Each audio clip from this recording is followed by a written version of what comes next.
But I really like Captain Shock. Captain Shock.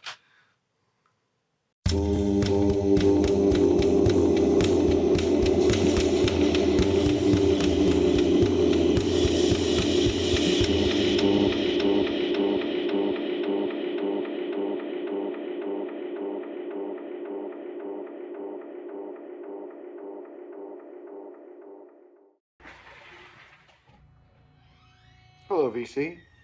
Plastic Eric here, Plastic Soundwave Cult, here for another amazing edition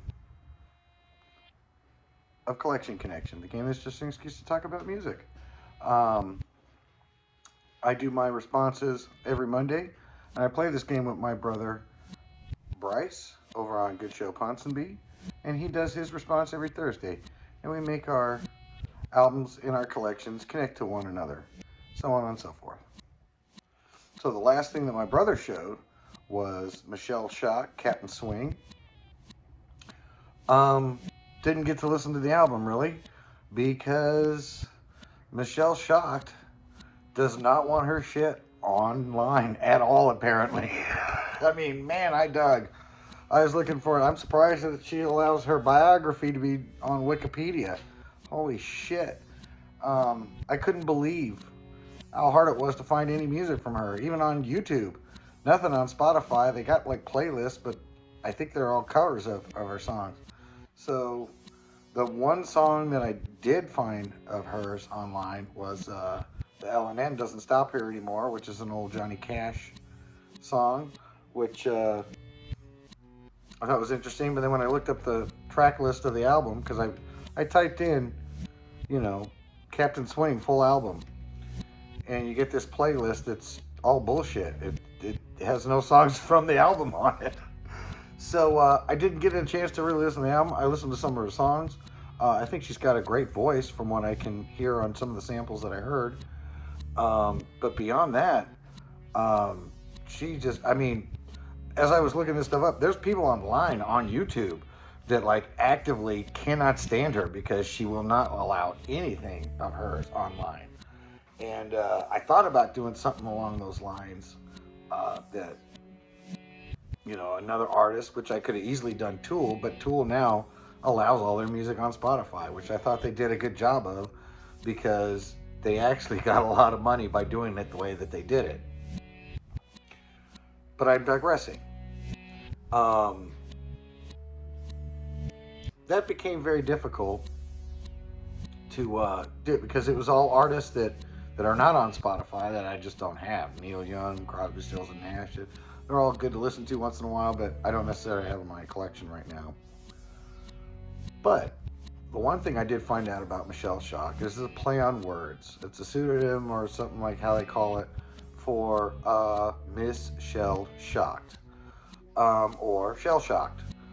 And I went to go look up names that have pseudonyms in them and stuff like that, and Google was not helpful. I got a lot of baby names and famous baby names and this and that, but nothing. But Bryce actually helped me out on this one, and he brought up Peripheral from Jane's Addiction, which Peripheral is a play on Peripheral.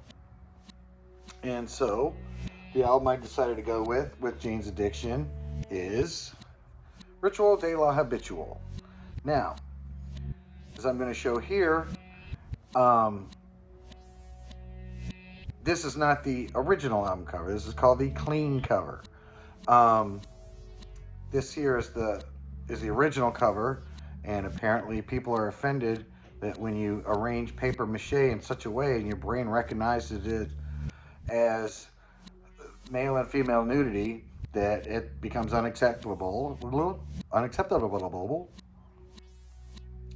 and that makes it so that you can't sell it in stores, or at least big chain stores like Walmart, Target, and apparently at the time when I bought the album, Tower Records.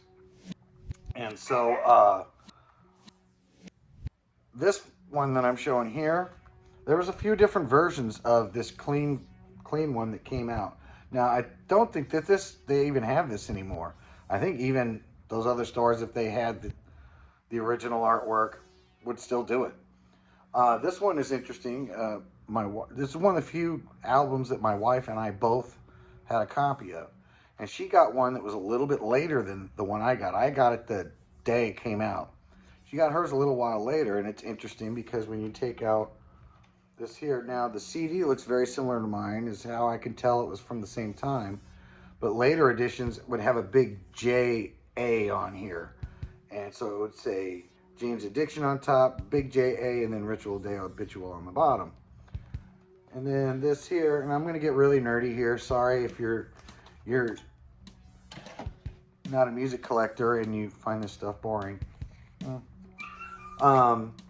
She's got this whole thing, you know, it's got a Novin, and it's got the whole booklet with all of the lyrics and whatnot in it.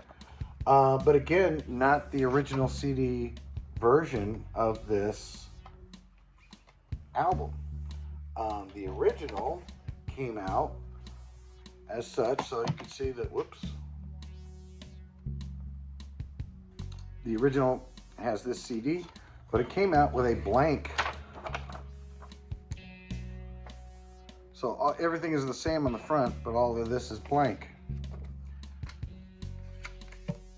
And instead you get this little tiny booklet. And it has everything that other one has, but just, I guess when it came out, they had to whip this up real quick. It all looks the same, it's just small, and then a little book. So all the words, everything is still there. It was just in this little book. I've never owned a copy of this album with the original artwork on it. To be honest with you, it's my favorite Jane's Addiction album, bar none.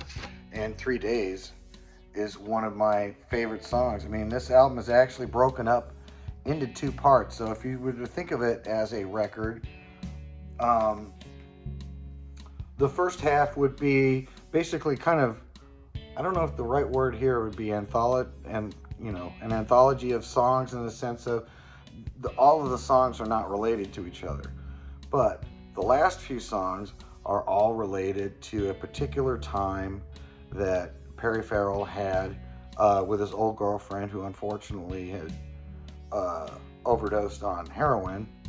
But it's a 3-day basically love fest that he had, and that second half of that album is about that and dealing with his mother's suicide. Dave Navarro's mother was murdered when he was quite young, which is one of the things that bonded those two guys at first. And so it's very interesting how it's, you know, your standard album on one side, and then it's this very different, almost proggy type feel on the other side, or in this case, the other half with the CD.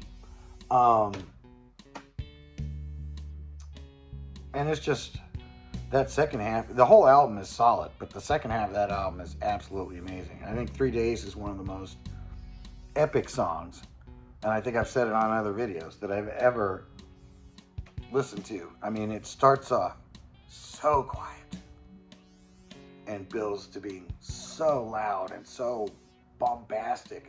It's absolutely amazing. And I've gone way over my time explaining all this shit. So, it's not just about the music, and I'll see you guys later. Bye.